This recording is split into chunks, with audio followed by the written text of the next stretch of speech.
अब हमारे साथ, जैसे मैंने कहा, कैपिटल माइंड के फाउंडर और सीईओ दीपक शेनॉय जुड़े हैं। उनसे बात करते हैं। Deepak ji, good afternoon. Market में पिछले कुछ दिनों में हुआ क्या है? एक हर कोई बहुत एक जैसे कहते हैं ना, सिंपलिस्टिक वे में बोल रहा है कि एमटीएफ बुक कोलैप्स हो गई है, इस वजह से मार्केट गिरा है। आई एम श्योर कि वो एक कारण हो सकता है, लेकिन आपका क्या व्यू है?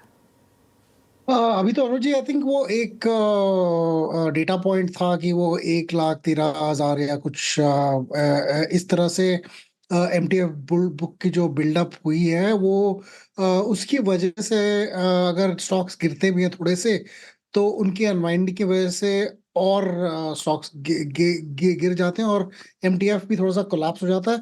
वो शायद बहुत शॉर्ट टर्म इशू है, क्योंकि MTF is usually backed with stock. So जिस तरह से वो स्टॉक बेच के कवर करते हैं, उसी तरह वो एमटीएफ का जो फंडिंग आउट लिमिट है वो चेंज होता रहता है। बट एमटीएफ रिलेटिवली कम रहा है पहले। अभी आई थिंक रिसेंटली हाल में it has increase because some of the new age brokers उन्होंने अपने एमटीएफ बुक्स को बढ़ाना स्टार्ट कर दिया है। मैं ये कहूंगा कि इन जनरल आपको बोरो करके स्टॉक्स नहीं खरीदने चाहिए। ये एक बहुत लेवरेज्ड तरीका है स्टॉक्स में एंटर करने का, और इसमें लॉसेस और नुकसान मतलब बहुत ज़्यादा हो सकता है। तो जनरली ना ही करे तो अच्छा है। तो एक तरह से एमटीएफ फंडिंग का बुक अगर कम हो जाए तो अच्छा ही है आई थिंक मार्केट के लिए। ये लेवरेज वाले प्लेयर्स हैं जो छोटे छोटे मूव्स में भी उनका लॉकआउट हो जाता है या फिर उनके शेयर्स बिक जाते हैं। वो बेटर है कि पहले ही छोटे मूव्स में ही उनके वो खत्म हो जाए तो अच्छा है। बट इशू ये है कि कोई अपसाइड ट्रिगर कुछ ज्यादा नजर नहीं आ रहा है, और वो जो अपसाइड ट्रिगर था कि जिसमें हमने इंटरेस्ट रेट्स कम होते हुए देखे हैं, उससे भी कोई ज्यादा फर्क नहीं पड़ा है। मार्केट में कोई नए अनाउंसमेंट्स नहीं आए कैपेक्स के, और आई थिंक लोग अब यूएस ट्रेड डील के इंतजार में। लेकिन मुझे लगता है वो भी अगर आएगा तो मार्केट आई थिंक उसमें कोई ज्यादा अपसाइड ट्रिगर नहीं है। तो इस बार थोड़ा सा लैकलस्टर ही है मार्केट। शायद अर्निंग्स का वेट करना पड़े जनवरी में या फिर बजट का, उसी के बाद बेटर ट्रिगर्स आ सकते हैं। अच्छा दीपक जी, नमस्कार। वीरेंद्र बोल रहा हूँ। यूएस की तरफ हम दो प्रोस्पेक्टिव से निगाहें टिकाए हुए हैं। ट्रेड डील से क्या निकल के आता है, कोई ब्रेक थ्रू आता है कि नहीं आता है, कहाँ हम शायद अप्रैल में वो पहले देश होते जो ट्रेड डील एग्जीक्यूट कर चुके होते। नाउ इट्स ऑलमोस्ट दिसंबर। और दूसरी तरफ रेट कट की पॉसिबिलिटीज़। इन दोनों इवेंट्स को आप कैसे रीड कर रहे हैं? और एक वो इंडेक्स निफ्टी आईटी जो कि अभी भी अपने ऑल टाइम हाई से एक बड़ा डिफरेंशियल मेंटेन करता है, एक रेट कट अगर यूएस में आता है तो निफ्टी आईटी का प्रोजेक्शन क्या है आपका? उस वक्त आईटी कैसे बिहेव करेगा? तो मुझे वीरेंद्र जी ऐसे लगता है कि अगर यूएस में रेट कट आती भी है तो यूएस मार्केट्स गिरेंगे। यूजली उल्टा ही होता है जो लोग सोचते हैं। तो मुझे लग रहा है कि अब इंतजार में अगर मार्केट ऊपर जा रहा है, जब एक्चुअली इवेंट होता है तो मार्केट यूजली उसको मतलब फिर और क्या रह गया देखने को, इंतजार करने को। तो उस तरह से there is an adjustment.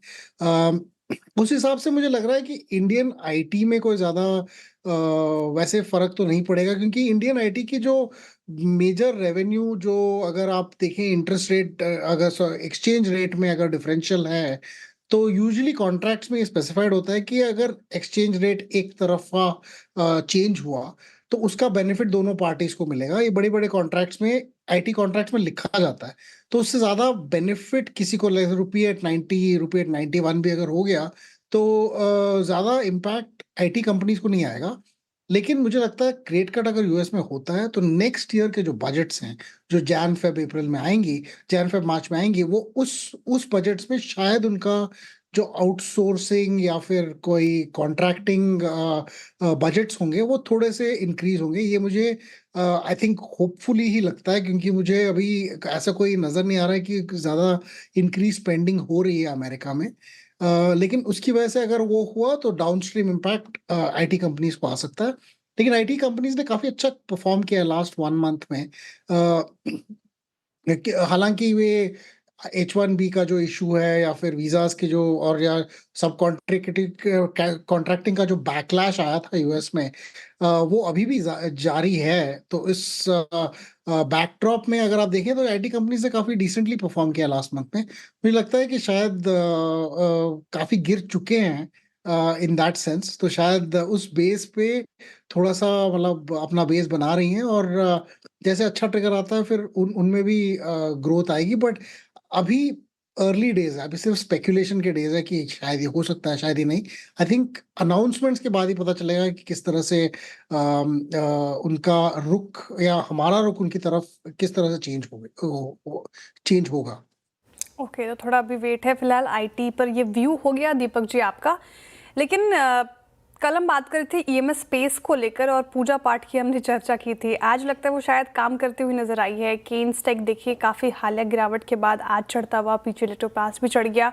Stock specific तो आप आंसर नहीं कर पाएंगे, लेकिन ईएमएस एज ए स्पेस और हाल के उतार चढ़ाव को कैसे देख रहे हैं आप, और आपका क्या व्यू है इस पर फिलहाल? दो चीजें हैं श्रेया जी। एक्चुअली एक तो बहुत एक्सपेंसिव स्टॉक्स है, ये नहीं कि चीप थे और अभी भी चीप नहीं है। अगर इन स्टॉक्स में के प्राइसेस में बढ़ोतरी हुई है, पर उनकी जो मतलब पी रेशियोज हैं 90-100 के करीब हैं, और शायद इन्होंने क्या किया, काफी ऐसी कंपनीज ने उन्होंने अर्निंग्स को काफी अच्छी तरह से 3-4 साल में ग्रो किया है, इसलिए उनके स्टॉक प्राइस बढ़े, लेकिन पी रेशियो सेम ही है, 100 के करीब ही है। अब पी कॉन्ट्रैक्शन हो सकता है जिस तरह से, अगर आप देखें आगे का जो ग्रोथ है वो शायद अच्छा होगा, लेकिन शायद इतना अच्छा नहीं होगा जितना पिछले 3 साल में हुआ था। ये लॉन्ग टर्म स्टोरी अच्छी है, यहाँ पे मुझे 50-60% की जो प्रॉफिट ग्रोथ है वो 10 ईयर्स के हिसाब से ठीक लग रही है। मतलब लॉन्ग टर्म में ये इनमें से कुछ प्लेयर्स यहाँ से 10x 15x हो जाएंगे, लेकिन मुझे ये भी लगता है कि कुछ प्लेयर्स उनकी कैपेसिटी नहीं होगी एक्सपेंशन की, उनकी टेक्नोलॉजी में प्रॉब्लम्स आएंगी, तो वहां पे I think they will be correction and scale down of some players. तो अगर सेक्टर देखें तो आई थिंक सेक्टर में अगर आपके पास 10 इयर्स का विजन है तो आप, और इस सेक्टर में 50% स्टॉक्स का गिरना नॉर्मल है। इनफैक्ट कुछ कंपनीज जो आपने मेंशन करी थी वो इस साल में जनवरी के वक्त भी 50% गिरी थी, फिर वापस भी आई back to the new high, और फिर अब 50% गिरी है। तो इतनी वॉलेटिलिटी है इन स्टॉक्स में, तो आपका अगर अगर इस वॉलेटिलिटी को झेलने की क्षमता नहीं है तो शायद ये सेक्टर ठीक नहीं रहेगा। लेकिन लॉन्ग टर्म के लिए आई थिंक विजन अच्छा है। इंडिया को इलेक्ट्रॉनिक्स मैन्युफैक्चरिंग की सख्त जरूरत है। हमारा थर्ड लार्जेस्ट इंपोर्ट है इलेक्ट्रॉनिक्स। क्रूड पहला है, गोल्ड सेकंड है, थर्ड इलेक्ट्रॉनिक्स है। अगर इसमें हम चलो गोल्ड तो हम खुद मैन्युफैक्चर तो कर नहीं सकते, क्रूड भी हम कुछ हद तक कर सकते हैं, कुछ हद तक डिस्कवरीज होती हैं, पर इलेक्ट्रॉनिक जरूर हम उसके लिए इंडिया में मैन्युफैक्चरिंग बना सकते हैं। जो स्मॉल थिंग से लेके बड़ी थिंग से, रजिस्टर डायोड से लेके चिप्स तक हम मैन्युफैक्चर कर सकते हैं। तो आई थिंक इसमें बहुत लॉन्ग टर्म पोटेंशियल है, पर कौन सा प्लेयर सक्सीड होगा उसका मुझे अभी कोई अंदाजा नहीं है। आई थिंक इसमें डाइवर्सिफाइड अप्रोच लेना बहुत जरूरी है। ओके, डाइवर्सिफाइड अप्रोच लेना बहुत ज़रूरी है यहाँ पर, इस चीज़ का आपको ध्यान रखना है। दीपक जी, ये जो एशियन पेंट्स में एकदम से वापस 2 दिन में गिरावट हुई इतनी बड़ी रैली के बाद, इसे आप कैसे देख रहे हैं? तो I think generally paint sector में ये आई थिंक डर का माहौल था लास्ट 2-3 साल में कि 2-3 नए प्लेयर्स आ गए, एस्टैब्लिश्ड प्लेयर्स के मुकाबले अगेन पहली बार उनको कंपटीशन झेलना पड़ रहा है। और जिस तरह से आप देखिए, जैसे कोई क्रिकेट इवेंट देखें तो स्पॉन्सरशिप्स जो पेंट कंपनीज कर रही हैं वो सिर्फ एक कंपनी नहीं है, जैसे पहले ही हुआ करता था कि सिर्फ 1-2 कंपनीज ही मतलब स्पॉन्सर करती थी। अब सारे अलग अलग कंपनीज अपनी मैन्युफैक्चरिंग और अपनी जो एडवर्टाइजिंग है वो इंक्रीज कर रही हैं। इससे एक ही चीज होती है कि आई थिंक लॉन्ग टर्म में कंपटीशन की वजह से मार्जिन कम होंगे, और जितनी हाई आरओसी को हमारी कुछ कंपनीज की थी लगातार 30-35% की, वो शायद उसमें उतना आरओसी नहीं रहेगा। इनको इन्वेस्टमेंट्स भी करने पड़ेंगे, both from marketing perspective, also from technology to improve reach, and also कि जिस तरह से मतलब अगर आप प्राइसिंग को प्राइसिंग में थोड़ा सा ढील नहीं देंगे तो फिर आपको आपकी ग्रोथ थोड़ी सी कम भी हो जाएगी। पेंट में वैसे भी इतने मार्जिन नहीं होने चाहिए, ये तो कमोडिटाइज काइंड ऑफ प्रोडक्ट है। तो इसमें नेचुरली कंपटीशन तो आना ही आना है। आप अगर बाहर देखें तो कोई भी पेंट कंपनी इस वैल्यूएशन पे तो कहीं नहीं मिलती है, क्योंकि पेंट्स का सेक्टर जनरली कॉम्पिटिटिव होता है और इन द एंड कितना मतलब टेक्नोलॉजिकली कितना ही एडवांटेज कर लोगे एक दूसरे से। So I think pricing correction normal था और आना चाहिए था। बीच में थोड़ा सा I don't know why it went up again, कि कुछ नैरेटिव बन गया कि देखो सब कंपटीशन ने कुछ हमें बिगाड़ा नहीं है, पर शायद ये भी है कि लॉन्ग टर्म में ये कॉम्पिटिटिव सेक्टर ही रहेगा और इसमें मार्जिन कम होंगे ही। तो हम इस पुराने जैसे 60-70 के पी रेशियो नहीं दे सकते ऐसे सेक्टर को। ये सेक्टर मैक्सिमम 10-15% ही ग्रो करेगा ऑन प्रॉफिट्स। तो मुझे लग रहा है कि यहाँ पे मतलब margin contraction and P contraction दोनों की संभावना है।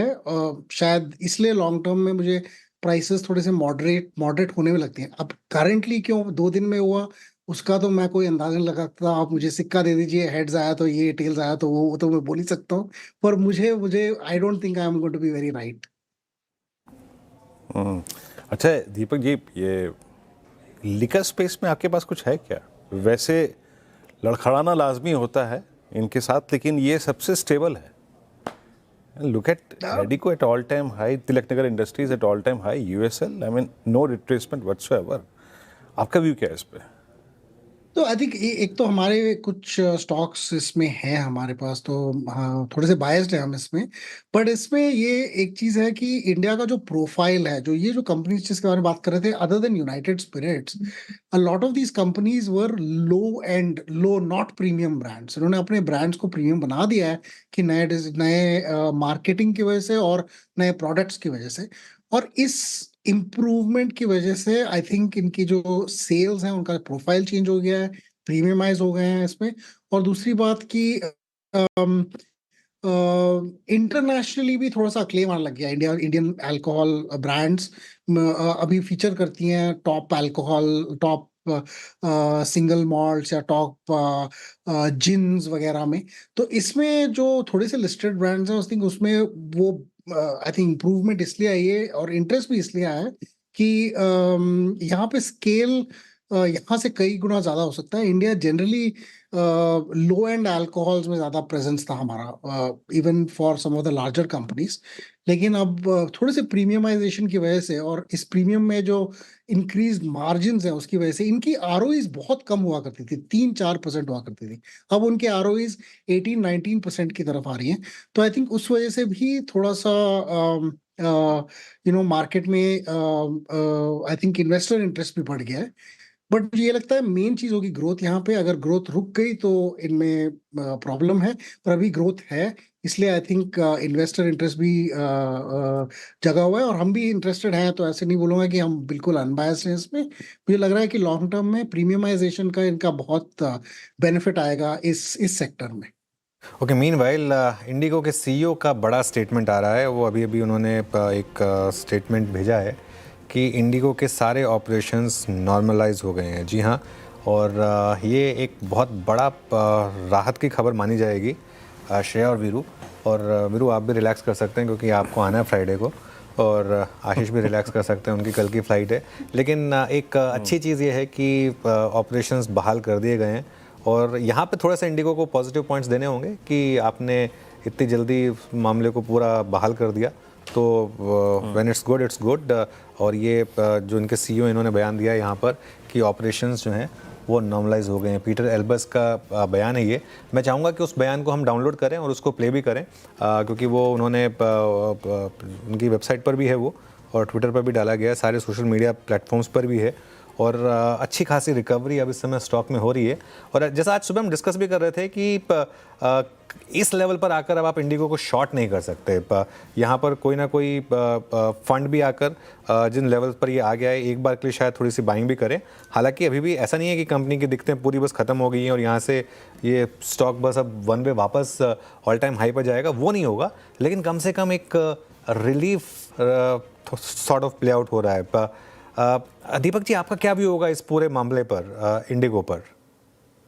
तो आई थिंक एक चीज अच्छी है अनुज जी की इस कंपनी ने का इम्पैक्ट इतना ज्यादा है कि वो काफी हद तक पावरफुल हो गई, और इन्वेस्टर्स को ये चाहिए होता है कि यूजली कंपनी अपने कंपनी के पास कोई प्राइसिंग पावर हो या फिर कोई ऐसा पावर हो जिसमें लोग डिमांड करें उनके प्रोडक्ट को। लेकिन अब वो डिमांड आई थिंक उनके ऊपर it has come and hurt them, कि उनका डिमांड इतना ज्यादा था और कि उनके फ्लाइट्स अगर डिसरप्ट हो गए तो पूरी India at that point was struggling, there were so many issues and all that.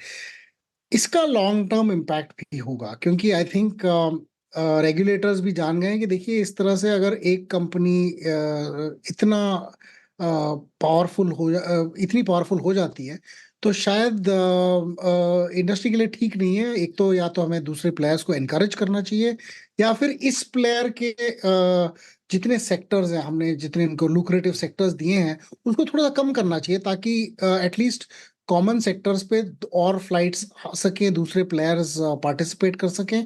और थोड़े कुछ रूल्स भी हैं जो बड़े प्लेयर्स को प्रोटेक्ट करती है, जैसे कि अगर आपको कोई पायलट हायर करना हो, इंडिगो का पायलट अगर एयर इंडिया में जाना चाहता है तो उसका नियरली 1 ईयर का वेटिंग पीरियड होता है, कि वो पहले वो लेटर लें, फिर एक 6 या 12 महीने का वेटिंग पीरियड होता है। तो आप अपने फ्लीट को इंस्टेंटली, पायलट्स को आप इंक्रीज नहीं कर सकते by poaching from another airline. But इससे क्या होता है कि बड़े जो फ्लीट्स हैं उनकी पावर बढ़ जाती है, क्योंकि आप उनसे पायलट्स नहीं ले सकते, एक्सपीरियंस पायलट नहीं ले सकते, आपको किसी और में इन्वेस्ट करना पड़ेगा और दूसरी जगह जाना पड़ेगा।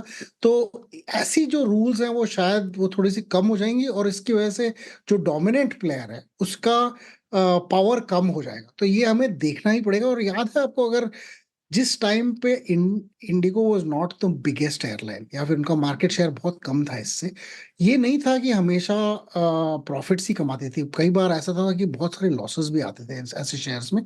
तो मुझे लगता है कि अब हमें उस तरीके से भी देखना पड़ेगा कि अगर इनके मार्केट शेयर ग्रोथ में रोक डाला जाए तो फिर क्या प्रॉफिट्स इसी तरह से ग्रो होंगी, ऑपरेटिंग लेवरेज आएगी साथ में, या फिर बाकी जो एक्सटर्नल प्रेशर्स हैं, क्रूड, ETF प्राइसेस वगैरह, उसकी वजह से मार्जिन क्रिप हो जाएगी। ये देखना अभी बाकी है। But I feel that industry को in general should not be so dependent on one player, and we should have more airlines और more routes available to other airlines. वो मेरा पर्सनल व्यू है, but of course stock market I think will not look at it kindly on the list biggest listed player. बहुत बहुत शुक्रिया दीपक जी ये पूरी conversation के लिए।